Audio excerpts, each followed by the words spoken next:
E se você pudesse juntar o melhor de ter uma empresa com o melhor de ter uma entidade da economia social?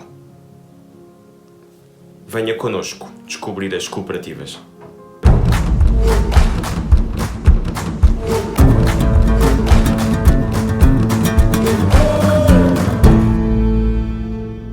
Olá, o meu nome é Tiago Matos e este é o Tiago Matos em Empreendedorismo, o seu canal de empreendedorismo em português.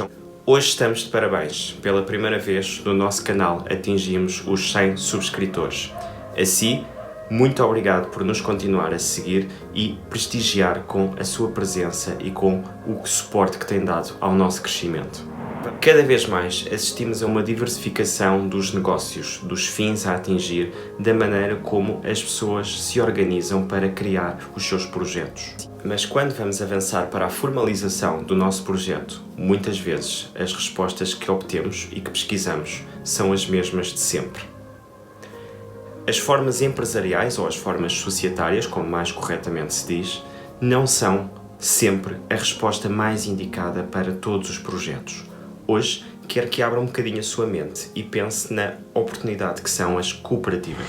As cooperativas são, então, não mais do que a reunião de um conjunto de pessoas que se organizam para defender uma determinada causa ou atingir determinados objetivos ou cumprir determinadas necessidades. A estas pessoas chamam-se cooperantes. Por exemplo, é muito comum em Portugal que determinados setores de atividade, como por exemplo o da produção de vinho, se associem em cooperativa. Assim, cada produtor dará o seu conhecimento, o seu capital, os seus contributos, os seus conhecimentos, a sua rede de contactos, por exemplo, para fazer chegar a produção de todo aquele grupo de produtores a determinados mercados nacionais e internacionais, dividindo entre eles, por exemplo, os custos desta promoção e beneficiando em simultâneo da capacidade de chegarem mais longe com uma voz mais alta e com, por exemplo, a organização por regiões de produção. Outro exemplo serão as cooperativas de ensino, em que um conjunto de entidades ou profissionais da área da formação e da educação se reúne para criar respostas formativas que não só se beneficiem a eles próprios, mas também a comunidade em seu redor. Assim, a cooperativa é uma forma organizacional que pode competir no mercado, na economia, com qualquer outra empresa ou qualquer outra entidade ali presente. Pode propor a esse mercado produtos e serviços que sejam comercializados tal e qual como se fosse uma empresa. Pode ter uma forma de organização, como uma empresa, gerir as suas próprias marcas, por exemplo, ou ter um organograma muito semelhante às empresas, com algumas diferenças que já lhe vou falar. A grande diferença de uma cooperativa para uma empresa é que o fim da cooperativa não é o lucro, mas sim a resolução da necessidade do problema a que ela se propõe dar resposta. Por exemplo, no caso que demos, colocar a produção de vinho de uma determinada região no mercado nacional e internacional.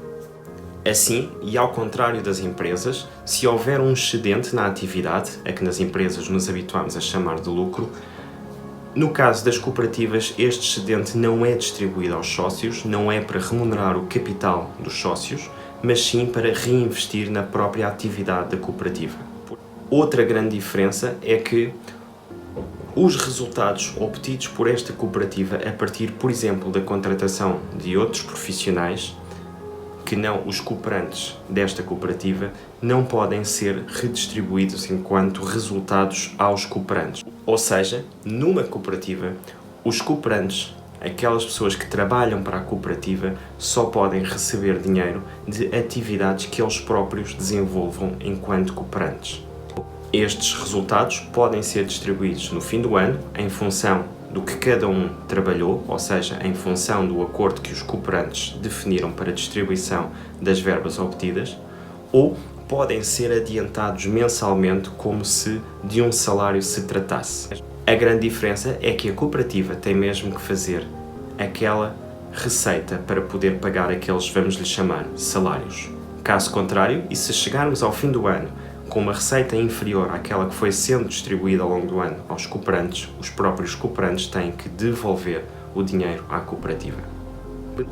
Neste sentido, e não tendo um fim lucrativo, As cooperativas aproximam-se então das entidades do setor social e aqui podem beneficiar então de algumas isenções, desde logo benefícios fiscais em sede de IRC, o Imposto sobre o Rendimento das Pessoas Coletivas, ou, por exemplo, a isenção do IMI, no caso da sede da cooperativa, ficar sem pagar ao município onde está instalado a verba anual por conta deste imposto, ou, por exemplo, nos contratos estar isento de imposto de selo. A outra grande vantagem de ter uma cooperativa que pode também ela própria competir na economia, com as empresas, é a de se poder candidatar a financiamentos públicos e privados nacionais ou de qualquer país do mundo, uma vez que, não tendo fins lucrativos, desenvolvendo uma causa social, digamos assim, ela é elegível para candidaturas a programas, projetos, prémios nacionais e internacionais, e isso pode ser muito apetecível e abrir um conjunto de portas que estariam vedados no caso das empresas. Quanto à Constituição, uma cooperativa pode ter um organograma muito semelhante a uma empresa, ou seja, pode ter os departamentos para as diferentes áreas, recursos humanos, marketing, logística, área comercial, produção, etc. Para estes cargos podem ser contratadas pessoas externas à cooperativa, que não sejam, portanto, os cooperantes, e que prestem trabalho àquela entidade. A grande diferença a este nível é que uma cooperativa tem que ter os chamados órgãos sociais. Para começar, uma cooperativa tem que ser constituída por pelo menos 3 sócios, um presidente do Conselho de Administração, um presidente do Conselho Fiscal e um presidente da Assembleia Geral. O Conselho de Administração tem por principais funções executar o plano de atividades deliberado pela Assembleia Geral e fazer a gestão corrente da atividade da cooperativa. O Conselho Fiscal tem uma função de fiscalização das contas e da execução do plano de atividade da cooperativa, e a Assembleia Geral é o órgão máximo onde todos os cooperantes se reúnem para tomar as decisões quanto ao funcionamento e à gestão da cooperativa. Estes 3 cargos dos órgãos sociais, embora a lei não o obrigue, são exercidos geralmente por voluntários, uma vez que até há algumas desvantagens em eles serem remunerados por via destes cargos. Quanto à Constituição propriamente dita, uma cooperativa tem sempre que começar por uma Assembleia Geral, uma reunião magna onde os potenciais cooperantes se reúnem para não só elaborar os estatutos da cooperativa, mas também começarem por eleger os seus órgãos sociais, os seus representantes. Feito isso, e tal como acontece nas empresas, uma cooperativa pode ser constituída por método tradicional, em que os cooperantes definem o nome e os estatutos personalizados para aquela cooperativa, ou pelo método cooperativa na hora, tal como acontece com as empresas, em que existem um conjunto de nomes e de estatutos pré-aprovados que os potenciais criadores da cooperativa podem escolher e assim, em muito pouco tempo, ter a sua cooperativa totalmente constituída.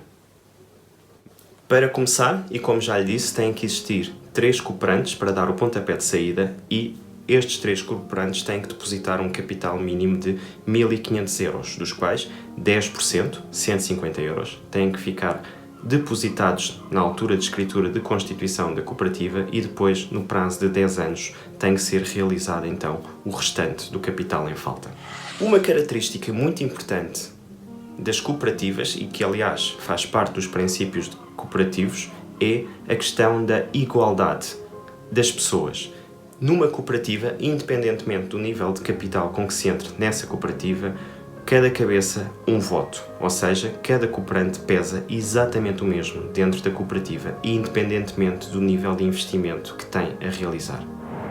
Assim, e em suma, uma cooperativa pode ser algo muito interessante para quem tem um espírito altamente democrático, um interesse comum com um grupo de pessoas e consegue trabalhar por projetos, uma vez que são estes e as receitas geradas por estes que vão permitir aos cooperantes receberem dinheiro por aquela atividade. Por outro lado, é muito aliciante o facto de poder constituir uma cooperativa, competir em economia de mercado e ainda assim poder beneficiar de candidaturas a verbas públicas e privadas, prémios internacionais, medidas de apoio, etc. Quanto às desvantagens, eu diria que elas são exatamente o oposto das vantagens. Quem pretenda obter lucro com a sua atividade, investir o seu capital para obter lucros, seguramente não verá na cooperativa a melhor forma para lá chegar. Por outro lado, se o capital é importante para si e quer ter o peso na instituição correspondente ao investimento que fez, as cooperativas também não lhe o permitem fazer. Por outro lado, e sendo uma entidade que está ali muito perto da economia social, não é, em termos de mercado, em certas atividades, em certos negócios, tão bem conceituada a forma cooperativa como será uma forma societária. Assim, cabe-lhe a si perceber que modelo é mais interessante para realizar o seu projeto. Quanto a nós, vemos então num próximo vídeo com outros conteúdos para que você seja melhor empreendedor. Até lá, fique bem e se ainda não é um dos 100 subscritos, não se esqueça. Subscreva o nosso canal, ative o sininho para nunca perder os nossos conteúdos e se gostou do nosso conteúdo, deixe-nos um gosto para percebermos que quer continuar a ver matéria como esta que acabamos de produzir. Até breve, bons empreendimentos!